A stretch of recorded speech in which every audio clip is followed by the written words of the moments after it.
Good evening. Ngayong gabi magluluto ako ng adobong manok na may patatas. Ayan, init na yung mantika. Lagay ko na yung bawang.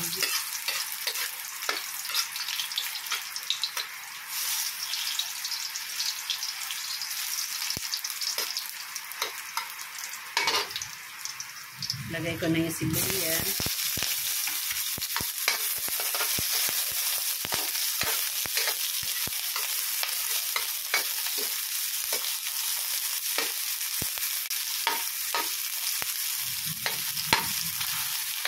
Yan, medyo dinamihan ko yung sibuyas kasi masarap sa adobo yung daming sibuyas.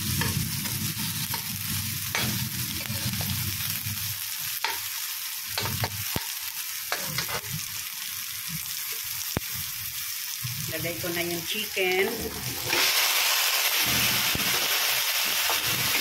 Nilagyan ko na ito ng konting asin para hindi puro toyo yung ating pang-alat.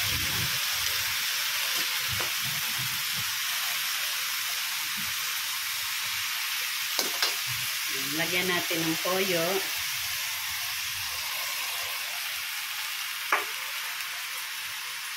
Lagyan na rin natin ng suka para ma-absorb ng chicken yung panglasa natin. Lagyan natin ng paminta. Tapos tatakpan na lang natin pakuluan.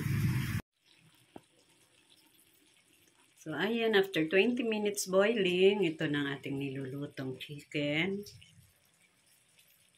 Lagay na natin yung patatas. Haluin natin.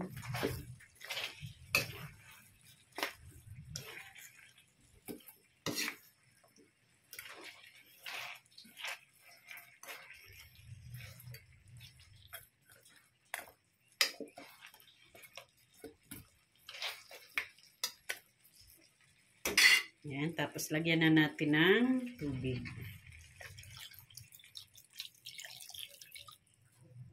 Tapos tatakpan natin pakuluan. So, ayan, luto na ng ating adobong manok na may patatas. Tikman natin yung sabaw.